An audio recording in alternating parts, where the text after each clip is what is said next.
Hello बच्चों, कैसे हैं आप लोग। तो अपने कंसंट्रेशन के अगले टॉपिक में मैं आपको मोल फ्रैक्शन के बारे में बताने जा रहा हूँ। मोल फ्रैक्शन बड़ा इंपॉर्टेंट टॉपिक है। इस टॉपिक से आपके बोर्ड्स एग्जाम में क्वेश्चंस पूछे जाते हैं, साथ ही साथ कंपटीशन लेवल में भी क्वेश्चंस पूछे जाते हैं। आइए देखिए मोल फ्रैक्शन क्या होता है। देखिए बच्चों, mole fraction mole fraction mole fraction को सबसे पहले जानिए बच्चों, इसे एक्स से हम लोग डिनोट करते हैं, कैपिटल एक्स से। ठीक है बच्चों, मोल फ्रैक्शन को हमेशा आप कैपिटल एक्स से डिनोट करेंगे। ठीक है जी। अब इसे निकालते कैसे हैं वो देखिए। इसे निकालने का अपने पास फॉर्मूला होता है मोल्स ऑफ द कंपोनेंट, मतलब जिस किसी भी कंपोनेंट का आपको मोल फ्रैक्शन निकालना है उसका मोल्स रखिए। लिखिए, मेरे साथ में लिखिए, moles of the component divided by total moles of the solution. ठीक है जी, moles of the component divided by total moles of the solution. अब आपको इसमें करना क्या है वो समझिए। जैसा कि मान लीजिए बच्चों, आपके पास में ना कोई एक सॉल्यूशन है। चलिए एक सॉल्यूशन बनाते हैं ए और बी से। ठीक है, तो आपको करना क्या है, इस दोनों कंपोनेंट के मोल्स को निकालना है। ए के मोल्स को निकालिएगा तो देखिए एन ए, मोल्स को बच्चों एन से दिखाते हैं। एन के नीचे ए लिख रहे हैं, इसका मतलब हो गया जी मोल्स ऑफ ए। ठीक है, इसी तरह से आपको बी का भी निकालना है। ठीक है, तो भाई इसका निकालिएगा एन बी, मतलब मोल्स ऑफ बी। एन को मोल्स से हम लोग लिखते हैं, तो मोल्स ऑफ ए ये हो गया मोल्स ऑफ बी। अब बच्चों हम लोग मोल्स निकालते कैसे हैं, तो मोल्स निकालने का अपने पास फॉर्मूला होता है। मैं लिख देता हूं यहाँ पे, moles is equal to mass divided by molar mass. In short moles बराबर हम लोग लिखते हैं W by M। W stands for mass and M stands for molar mass. ठीक है जी, तो आप W बाई M करके Na और Nb दोनों निकाल लेंगे। ठीक है, अब आप मोल फ्रैक्शन निकालें। जैसे कि आपको निकालना है मोल फ्रैक्शन ऑफ A, तो X से आप देखिए फॉर्मूले पाइए, मोल्स ऑफ द कंपोनेंट, यानी कि आपको जिसका मोल फ्रैक्शन निकालना है उसके मोल्स को रखिए Na, क्योंकि आप A का मोल फ्रैक्शन निकाल रहे हैं तो Na रखिए नोमिनेटर में, और इसको डिवाइड करना है बच्चों total moles of the solution से। टोटल मोल्स मतलब दोनों के मोल्स का sum, that means Na plus Nb। ठीक है जी, इसी तरह से अगर आपको XB निकालना हो, मोल फ्रैक्शन ऑफ बी निकालना हो, तब आप कैसे निकालेंगे बच्चों। मोल फ्रैक्शन ऑफ बी निकालना हो तब आप बी के मोल्स को ऊपर रखिए और डिवाइड करिए टोटल मोल से, यानी Na प्लस Nb से। ठीक है जी, तो ये अपना प्रोसेस है। बहुत सारे लोगों को मैंने देखा है मोल फ्रैक्शन को बहुत लेंथी तरीके से बताते हैं और बहुत भारी है भाई। तो भारी नहीं है बच्चों, बहुत आसान आसान तरीके से समझते हैं हम लोग, बहुत आसानी से बनता है क्वेश्चन। ठीक है, तो आइए एक बार फिर से इसको हम समझते हैं, ध्यान से समझिए। मान लीजिए, लेट अस सपोज, मैं यहां लिख भी रहा हूं, let us suppose A solution contains Na moles of solvent and Nb moles of solute। ठीक है, मान लीजिए A आपका सॉल्वेंट है और इसके मोल्स हो गए जी Na, जो मैंने यहां पे लिखा। एक सॉल्यूशन है Na मोल्स ऑफ सॉल्वेंट, मान लीजिए A आपका सॉल्वेंट है और इसके मोल्स हो गए जी Na, और B आपका सॉल्यूट है और इसके मोल्स हो गए Nb हो गए। ठीक है, देन मोल फ्रैक्शन लिखते हैं, देन मोल फ्रैक्शन ऑफ ए का पहले निकालते हैं, ए मतलब solvent, mole fraction of solvent is equal two moles of A bye total moles of solution. इसी प्रकार से मोल फ्रैक्शन ऑफ बी, ये कैसे निकलेगा, moles of B divided by total moles of solution. ठीक है बच्चों, एक बात हमेशा याद रखिएगा बच्चों, मोल फ्रैक्शन में जितने भी कंपोनेंट्स के आप मोल फ्रैक्शन को निकालते हैं उन सबों का सम 1 के बराबर होता है। ठीक है, that means XA plus XB is always equal to 1। ठीक है जी, इससे एक फायदा और मिल जाता है, वो फायदा ये है कि अगर आप दोनों को कैलकुलेट नहीं करना चाहते हैं तो बस आप एक को कैलकुलेट करिए XA को और XB को निकाल सकते हैं 1 माइनस XA करके। एक ये निकलेगा आपका फॉर्मूला, इससे काम आप बनाते हैं कॉम्पिटिटिव लेवल के एग्जाम में, बस ये फॉर्मूला से हम लोग काम करते हैं। इसी प्रकार से आपने मान के चलिए XB निकाला है और X से आपको निकालना है, तो X से आप निकाल सकते हैं तो 1 माइनस XB कर दीजिए, ये भी आपका काम करता है। इससे एक और भी काम आप कर सकते हैं, जैसे मान लीजिए आपने कोई क्वेश्चन बनाया, वो क्वेश्चन आपका सही है या गलत है, आप आसानी से दोनों के मोल फ्रैक्शन को ऐड करिए और आप चेक करिए क्या वो 1 के बराबर आता है। अगर ये 1 के बराबर है तो आप समझिए कि आपने सही बनाया है, अदरवाइज आपने कहीं कुछ गलत किया है। ठीक है, तो ये हो गया मोल फ्रैक्शन का सारा आपका कॉन्सेप्ट। अब टॉपिक की क्लियरिटी के लिए मैं इससे एक क्वेश्चन आपको बना के यहीं पे बताता हूँ, और क्वेश्चन फिर मैं एनसीईआरटी से ही लेता हूँ। आपके इन टेक्स्ट में ये क्वेश्चन है आपका, तो आप देख लीजिए बुक में और यहाँ से आप समझ सकते हैं उसको। ठीक है बच्चों, आपका क्वेश्चन है, मैं बोर्ड पे लिख देता हूँ, देखिए आप लोग। क्वेश्चन है आपका, calculate the mole fraction of ethylene glycol। Ethylene glycol, मैं इसका फॉर्मूला भी लिख देता हूं, C2H6O2 containing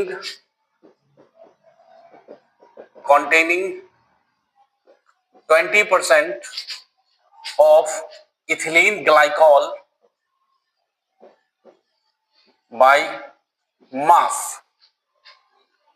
ठीक है बच्चों, containing 20% of ethylene glycol by mass। ठीक है, तो ये आपका क्वेश्चन है, एनसीईआरटी की बुक में इन टेक्स्ट क्वेश्चन में दिया हुआ है, आप उसे देखिए, मैं यहाँ पे बना के बताता हूँ। सबसे पहले तो क्वेश्चन को हम लोग समझते हैं कि बच्चों एक सॉल्यूशन बन रहा है आपका, जिसमें इथिलीन ग्लाइकॉल C2H6O2 आपके 20% है। ठीक है जी, 20% है, तो कोई दूसरा कंपोनेंट भी होगा जो 80% होगा। तो चलिए, नहीं कुछ है तो वाटर को मानते हैं। ठीक है, अगर नहीं कुछ दिया हो तो आप वाटर को एज्यूम कर सकते हैं। ये हो गया भाई 20%, ये हो गया 80%।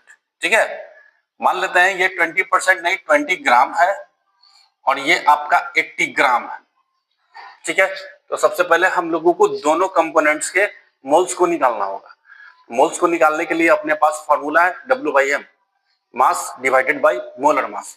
तो हम लोग वही कॉन्सेप्ट लगा करके सबसे पहले हम लोग दोनों के मोल्स को कैलकुलेट करेंगे। ठीक है बच्चों, तो चलिए निकालते हैं। सबसे पहले लिखिए आप मास ऑफ इथिलीन ग्लाइकॉल, ये हो गया जी 20 ग्राम। अब इसके आप निकालिए molar mass of ethylene glycol. देखिए बच्चों, कार्बन का होता है एटॉमिक मास 12, तो 12 गुना 2 करेंगे 24, प्लस हाइड्रोजन का 1, 1 into 6 यानी कि 6, ऑक्सीजन का 16, 16 into 2 दैट इज 32। ये हो गया भाई 62 ग्राम पर मोल। ठीक है जी, अब मास पता चल गया, इसका मोलर मास पता चला आपको चल गया, तो आप मोल्स निकाल सकते हैं इसका। चलिए, moles of ethylene glycol, mass divided by mass है 20 gram divided by molar mass that is 62 ग्राम पर मोल। ग्राम से ग्राम कट गया, मोल ऊपर जाएगा तो मोल पे पावर +1 हो जाएगा, दैट मींस मोल में आपके आ जाएंगे। अब जब आप इसे सॉल्व करेंगे तो इसका वैल्यू आएगा 0.32 मोल। ठीक है जी, अब इसी प्रकार से आप वाटर के भी मोल्स को निकाल सकते हैं। निकालिए सबसे पहले, तो चलिए निकालते हैं। मास ऑफ वाटर 80 ग्राम। ठीक है जी, मोलर मास भी निकालिए इसका। Molar mass of H2O, hydrogen का 1 into 2 यानी कि 2, प्लस ऑक्सीजन के 16, ये हो गया जी 18 ग्राम पर मोल। ठीक है।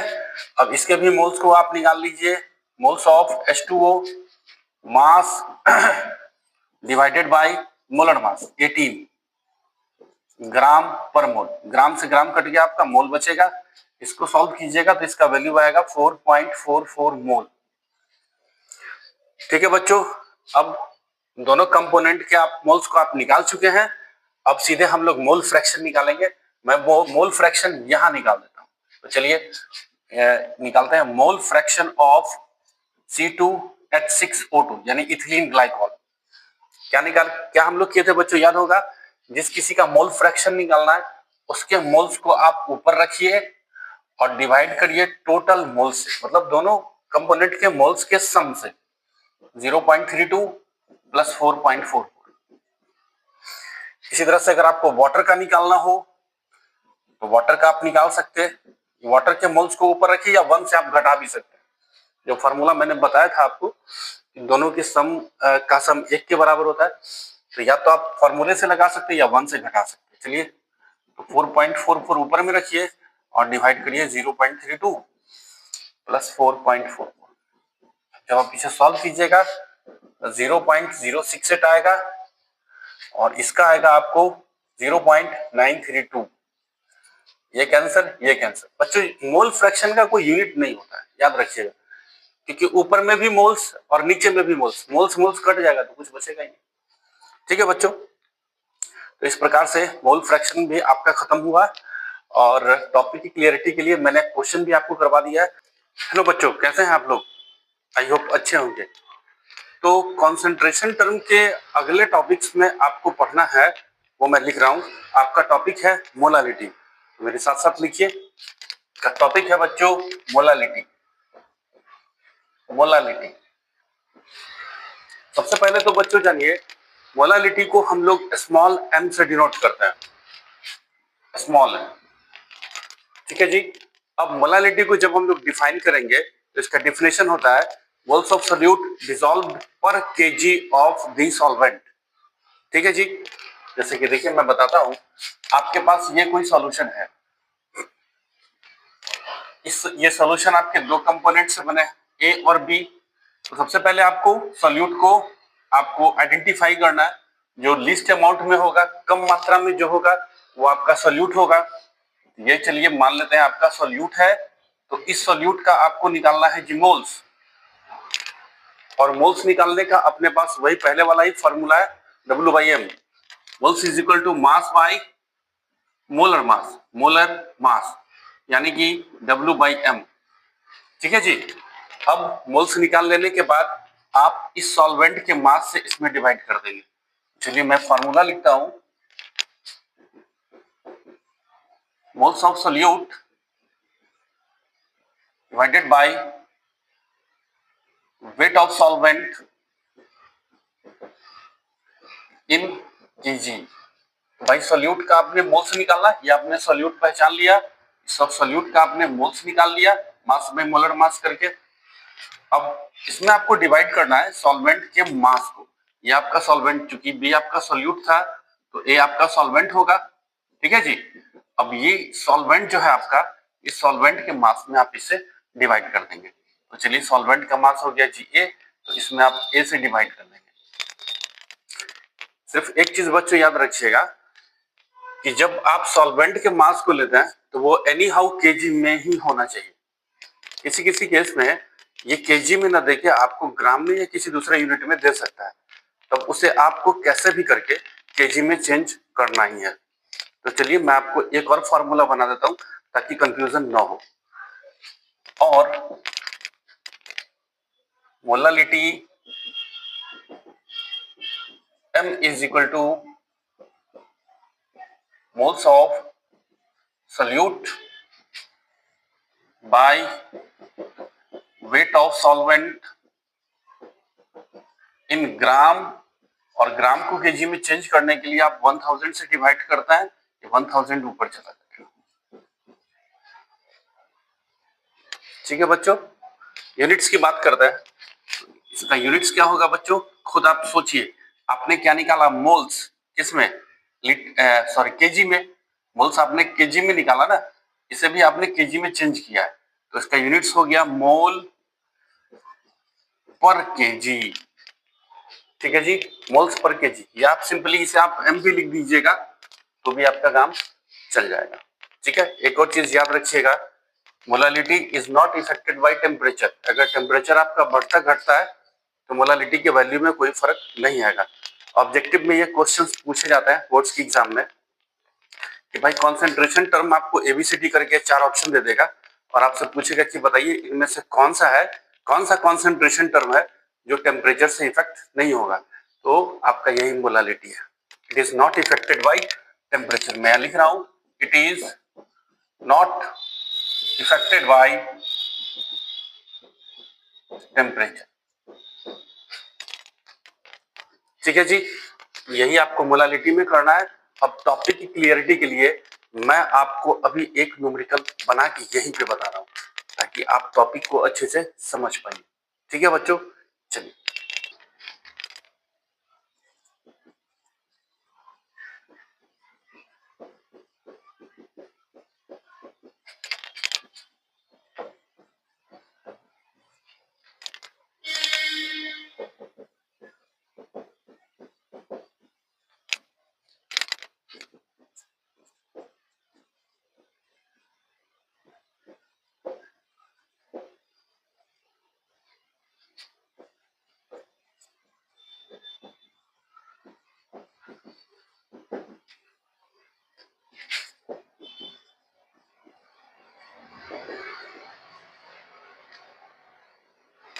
तो बच्चों, क्वेश्चन जो इस टॉपिक से बनेगा वो मैंने आपको यहाँ पे लिख दिया है। आप क्वेश्चन को देखिए।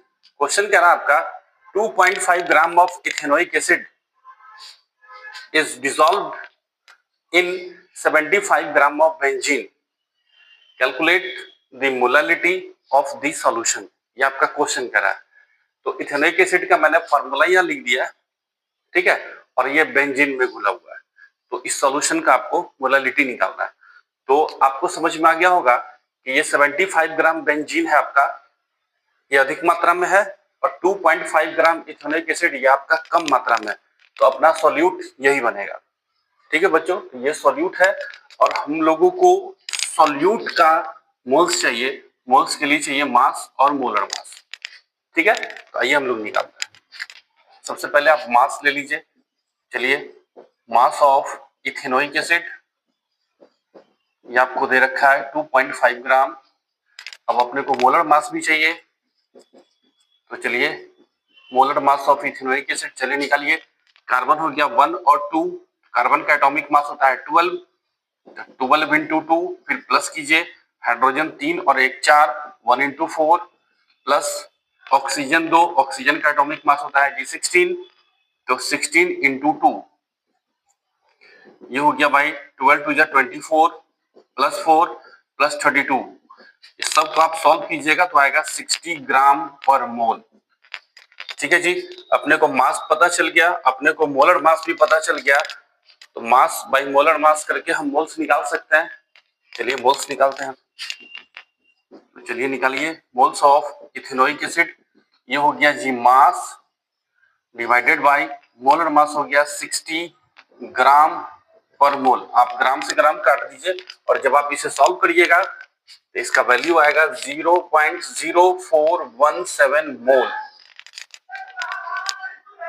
ठीक है जी, तो आपने मोल्स निकाल लिया। अब आपके पास मास ऑफ सॉल्वेंट पता है 75 ग्राम। तो चलिए हम यहाँ पे लिख रहे हैं मास ऑफ सॉल्वेंट। सॉल्वेंट आपका बेंजीन है 75 ग्राम।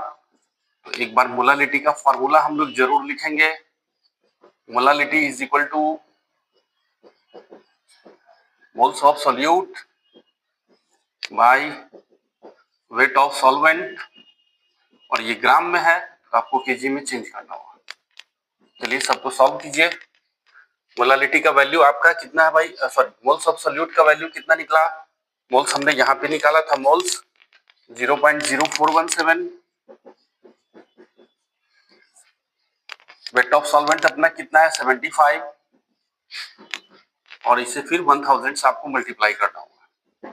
जब सबको आप सॉल्व कीजिएगा इसका वैल्यू आएगा 0.556 मोल पर केजी, और यही आपका आंसर है। आई होप बच्चों आप लोगों को समझ में आया होगा। तो अगर अच्छा लगा हो तो लाइक भी कर दीजिए और मेरे चैनल को सब्सक्राइब करिए, मेरे साथ बने रहिए।